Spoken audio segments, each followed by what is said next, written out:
See, can you see how they're kind of, it's like deflated, like a football that's not all the way full anymore?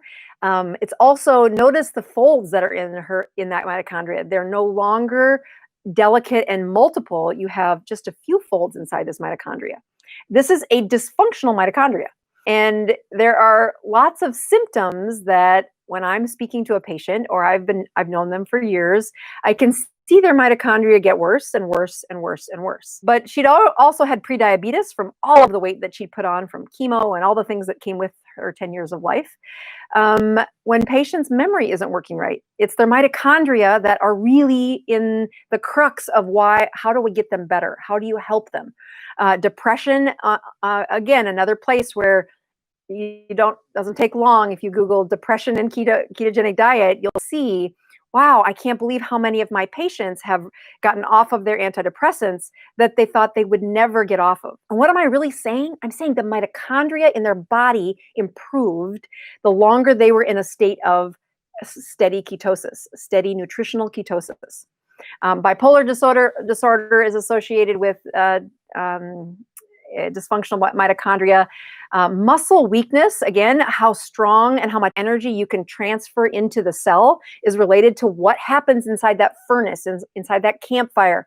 That is your mitochondria. How much life can you string out of these carbons of fuel and make your body go, make your brain go? Multiple sclerosis is near and dear to my heart. Midwest is known for having these elevated latitudes. The further you get away from the equator, the more likely multiple sclerosis is to hit. And it is a dysfunction of their mitochondria, that they weren't born with it, but they do grow their mitochondria to be deflated and having less folds. Essentially, they cannot turn carbons into the energy of life as efficiently, and their body starts to their mitochondria within certain cells start to shut down, specifically those in the brain. Thyroid problems, Parkinson's, respiratory problems, vision and hearing problems, increased risk of infection, autism and autism-like features, all have been linked to the number of folds in the mitochondria and how abundant they are. We're going to show you in just a second.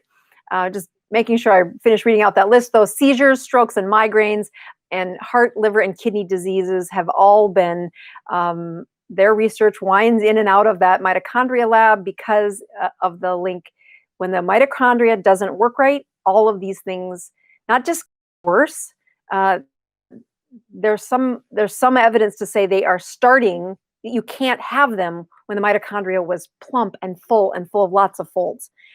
And in my medical career, we've had the notion that, well, once that's gone, once you have the dysfunctional mitochondria, you can't get them back. And that is one of the great things about the research today, showing us we can improve these symptoms. It's hard. You have to stay in a state of ketosis. You have to have a tribe of people helping you through this. I would contend that's the whole point of me writing this book and this online course, is to create tribes of people. Not to put you on a, monthly subscription plan to, no, this is not that hard. You need a tribe. You need a group of people that are helping all to improve, and use a curriculum with evidence-based guidance on how do you do that. And that's really what I've done inside that lecture, but also inside that online course. All right, so here's a couple of mitochondria. One is healthy, one is not. I'm trying to put this side by side to say, what's the difference? Okay, notice the plumpness versus the deflated mitochondria. When the energy's picture, so you can just see, okay, the shape and size and the folds are different. I want you to notice the size is about 2/3 as big as a healthy one. So overall, when you look at biopsies of autistic brains, they have mitochondria that are smaller. The other thing is, again, the less folds, which is less energy that's created. It is in that little space of life that we see the conversion into energy. Our carbon and hydrogen gets converted into energy. And again, that's less plump. So if I didn't say that, that's where I was trying to make sure I said it. And finally, the energy leaks out through these cracks. I don't know if the artist, I know I need there to be breaks, that the mitochondria is not efficient.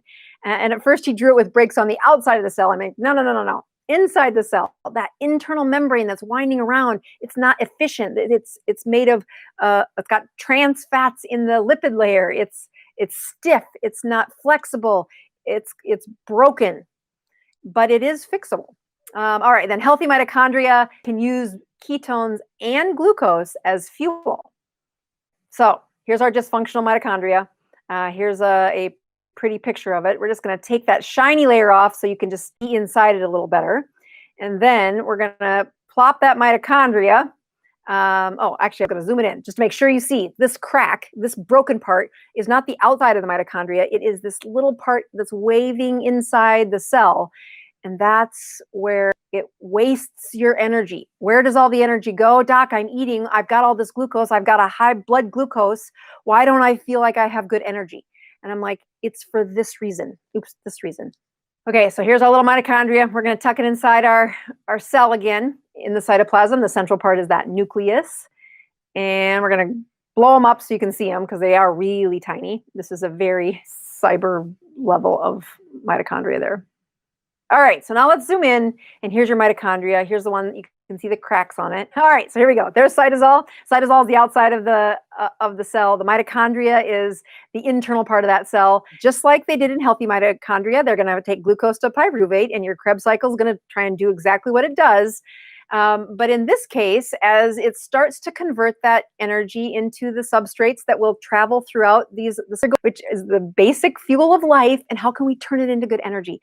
And when the mitochondria is dysfunctional, these electrons get outside the cell.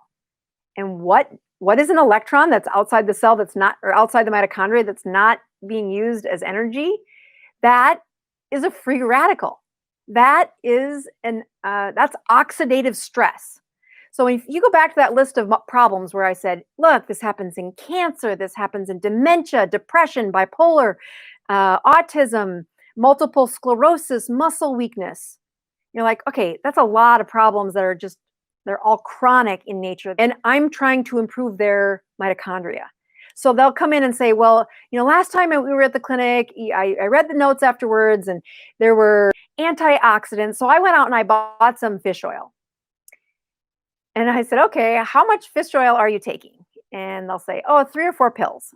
And at this point, I just want to put my hands in my head and say, if this is what your mitochondria look like, you're up a creek without a paddle. You will never be able, you could bathe in fish oil and still not have enough fish oil that gets to the level of the mitochondria to counteract these electrons. When electrons are, they're zinging around the inside of the cell, if they run into the nucleus, they can break the DNA. And that's where, when we say, hey, if you have the breast cancer gene, don't turn it on. You've heard me say that before. If you have the Alzheimer's gene, don't turn it on. And you're like, okay, I don't want to turn it on. How do I turn it on? How do I not turn it on? And you don't make electrons. You don't have rogue electrons zinging around your body. That is a natural part of aging, but your system is designed to make up for a few of them, just not a bathtub full of them. The more electrons that zing out these are coming out a wasteful mitochondria, the more unhealthy patients get. And it looks like aging. I have people say, I just thought my brain was foggy because I finally hit 55. I'm like, no, that's not the plan. If you want a brain at 55, it really is about reversing age. And that comes with this steady process of how can you take a human body, like my dear mother, 71 years old, she was overweight and had been putting that weight on for the better part of 5 or 6 years, maybe even a decade, from chemotherapy, from cancer of her white blood cells. And it was not like one day she woke up and she looked old. It was this gradual, but more rapid than it should have been, process of aging. And if you could have had a spotlight on her mitochondria, you've seen these free radicals out bouncing around. What I didn't know then, but I do know now, is had she cut the carbs to 20 or less, followed the process of really being in a state of ketosis, she would have seen those mitochondria heal up and return to a healthier state. They want to be healthy. Please subscribe to my channel. And don't forget to click the notification bell so you don't miss out on any new videos. Stay tuned.